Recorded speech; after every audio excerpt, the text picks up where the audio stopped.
Latin Quarter, and Jean-Paul Sartres sat at his table in the Café de Flore, with Simone de Beauvoir at the next table writing his philosophy. The singer in her black outfit and the café philosopher on the Boulevard Saint-Germain joined the Eiffel Tower and Notre Dame among the tourist sites of Paris. But Sartre didn't sell out. It was not in his nature to conform to anything, let alone fame and success. Bourgeois concepts reeking of bad faith. He continued with his philosophical development, as ever writing, novels, plays, articles, books. And when his podgy, hopelessly unathletic body began to falter under this constant driving, he resorted to the chemical life. Working all day, every day, arguing and drinking into the early hours, Sartre kept himself going on uppers and downers. To keep his mind ticking, turn it off, wind it up again, and every now and then set off the alarm. Then the beaver would take him on vacation, discreetly disappearing while he entertained his latest intellectually dazzled young existentialist. Sartre believed in being unpredictable. Indeed, his whole philosophy was posited on this. So it comes as something of a surprise that his philosophical development had all the unpredictability of a runaway steamroller.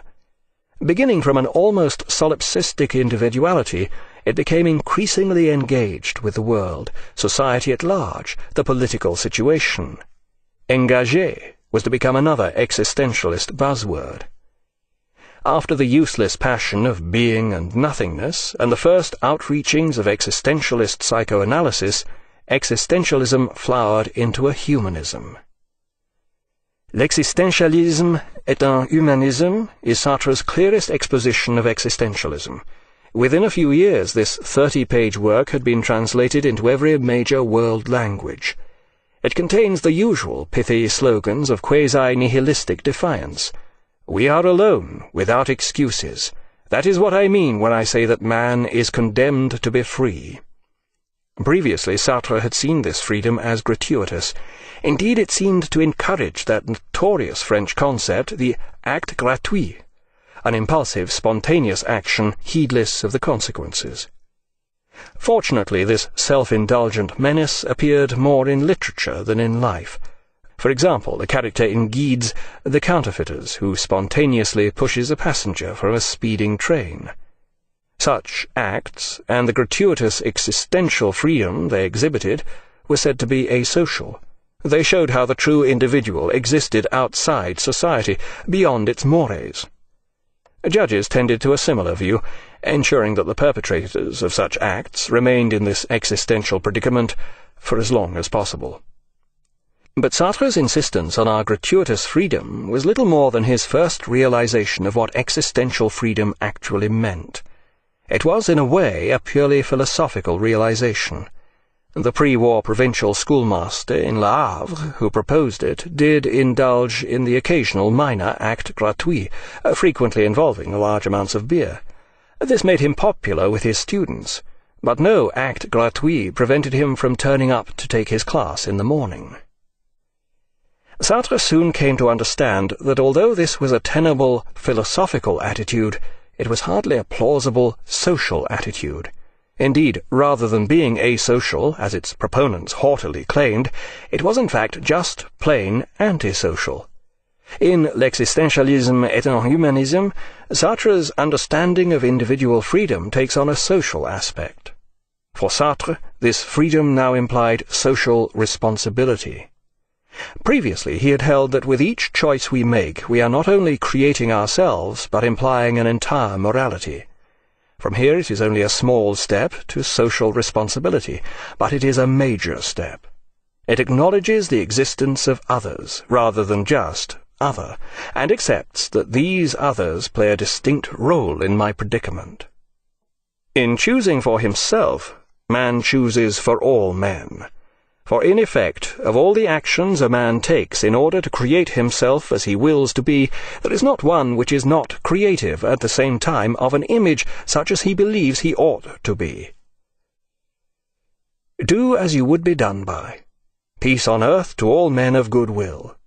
Such sentiments occupy a central place in the morality of Western civilization. They received their strongest philosophical backing with Kant's categorical imperative, upon which he based his entire moral system. Act only on that maxim whereby thou canst at the same time will that it should become a universal law. Sartre's morality was not original. It wasn't even existentialist, though he claimed it as such by setting it within the context of his own existential outlook on life and his conception of freedom.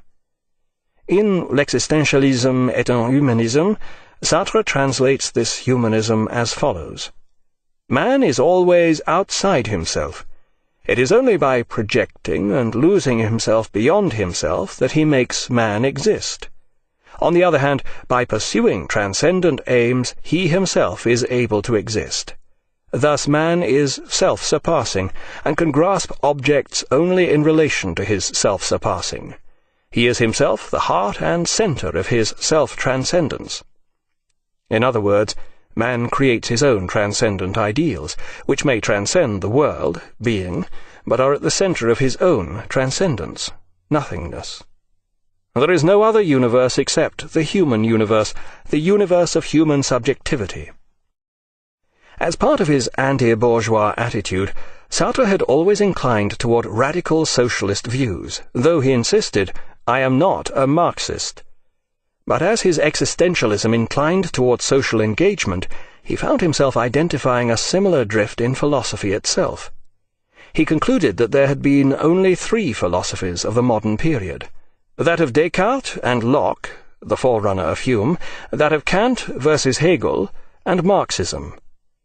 He soon began to see existentialism as a parasitical system living on the margin of knowledge which at first it opposed, but into which today it seeks to be integrated. In no time he was maintaining that Marxism has reabsorbed man into the idea, and existentialism seeks him everywhere where he is, at his work, in his home, in the street. By 1952, Sartre had become a Marxist. But, individualistic as ever, he refused to become a member of any political party, and perverse as ever, his chief bête noire became the Communist Party. I consider that true Marxism has been completely twisted, falsified by the Communists. Previously he had been a revolutionary for philosophy. Now he became a philosopher for the revolution. Radical movements around the world took heart from his writings. He made revolutionary pronouncements on the issues of the day. In South America, in the Africa emerging from colonial rule, even in Maoist China, Sartre's books were read and his ideas debated among intellectuals. He visited Russia and communist Eastern Europe, attempting to steer his revolutionary ideas between the rock of totalitarianism and the hard place of existential freedom. His pronouncements were used and misused by the concerned authorities and freedom movements to their own ends. As ever, Sartre's readings of the political situation bore little relation to political reality. Ideas remained his forte. Here, indeed, was a futile existence in an absurd world. But there was undeniable bravery in the position he chose to adopt. His right-minded but simplistic stance during the Algerian War of Independence against France ensured that his flat was twice bombed by French right-wing extremists. On another occasion he stood alone on his soapbox outside a car factory which had been seized by the workers, delivering a speech of solidarity through his megaphone while the armed police lined up to storm the gates. Neither the police nor the workers paid any attention to his intellectual analysis of the situation. He remained essentially a one-man band of idealistic awkwardness. But through his magazine, Les Temps Modernes, his voice spread across France, Europe, and the world. Accompanied by de Beauvoir, he met Castro, visited Prague after the Russian invasion, had tea with the commander of the Red Chinese Army. Back in Paris he continued to write obsessively, driving himself on Coridane, a legally available amphetamine-based upper. The result was Logorrhea, vast books filled with convoluted dialectical and Marxist-inspired arguments which never came to any conclusion. Sartre's last important quasi-philosophical work, Critique de la raison dialectique, translated as Search for a Method, was published in 1960. In more than 750 pages, he tried to work out his relationship to Marxism. "I believe that only a historical approach can explain man," he now maintained. His ideas echoed Marxist historicism, whose deterministic critique of the development of civilization and dialectical analysis of historical change appealed to his intellectual outlook. He remained a Marxist, but inevitably it had to be his kind of Marxism. Classical Marxism had failed to adapt to the particular circumstances of history, geography, economics, and what have you. But Sartre's main criticism of Marx himself may yet prove prophetic. In Sartre's view, Marx had not laid enough emphasis on the question of scarcity. Yet in analyzing this problem, Sartre once again let his ideas run away with him. All human relationships are governed by scarcity, he maintained. Even when there appears to be overproduction, scarcity appears in the form of a scarcity of consumers. The basic rule of civilization in its present stage of development remains kill or starve. Even the violence that leads to conflict is internalized scarcity, and so forth. Yet among all the nonsense, flashes of the old genius remained, especially in the plays he continued to write. In these the artist was better than the intellectual. The enemy, be he assassin or torturer, is often made to appear a tragic hero, trapped in a situation from which he feels there is no escape. He understands what he is doing and is responsible for his acts, but cannot do otherwise. In the words of the leading Sartrean critic Philippe Todi, such enemies are victims of their own acts and crucified by their own intentions, prisoners at the bar of history and yet with no executioner but themselves. These victims are the last representatives of a Christian sensibility in a world where God is dead, but neither history nor love can take his place.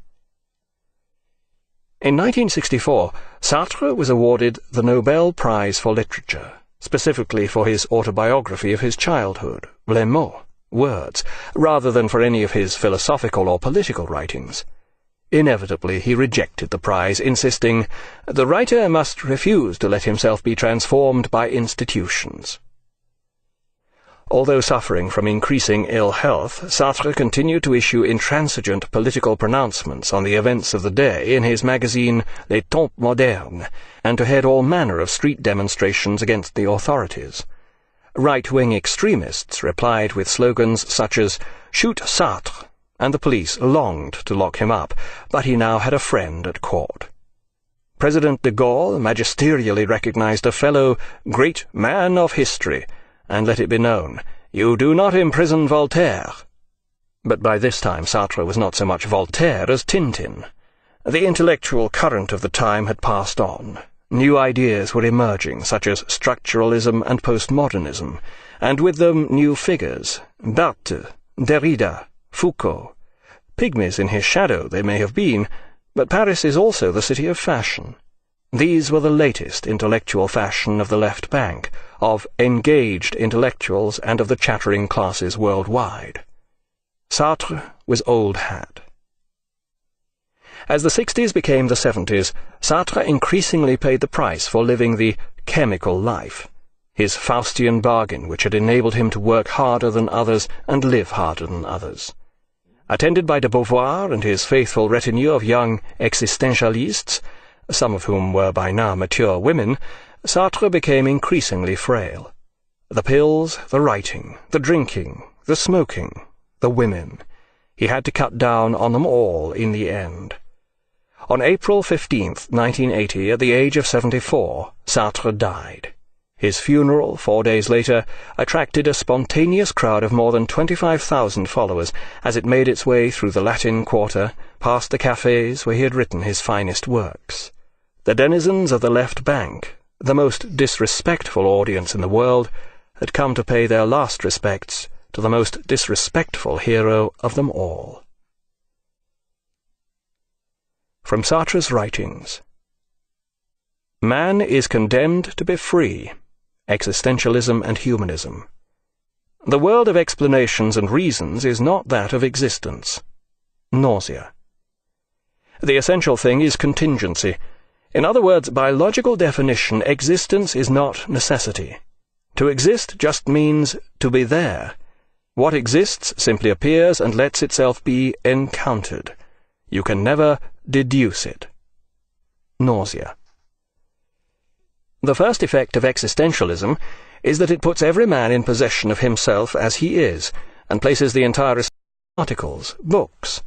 And when his podgy, hopelessly unathletic body began to falter under this constant driving, he resorted to the chemical life. Working all day, every day, arguing and drinking into the early hours, Sartre kept himself going on uppers and downers. But Sartre didn't sell out. It was not in his nature to conform to anything, let alone fame and success. Bourgeois concepts, reeking of bad faith. He continued with his philosophical development, as ever, writing, novels, plays, art, to keep his mind ticking, turn it off, wind it up again, and every now and then set off the alarm. Then the beaver would take him on vacation, discreetly disappearing while he entertained his latest intellectually dazzled young existentialist.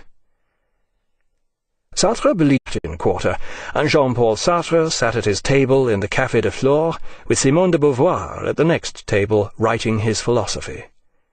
The singer in her black outfit and the café philosopher on the Boulevard Saint-Germain joined the Eiffel Tower and Notre Dame among the tourist sites of Paris, believed in being unpredictable. Indeed, his whole philosophy was posited on this. So it comes as something of a surprise that his philosophical development had all the unpredictability of a runaway steamroller. Beginning from an almost solipsistic individuality, it became increasingly engaged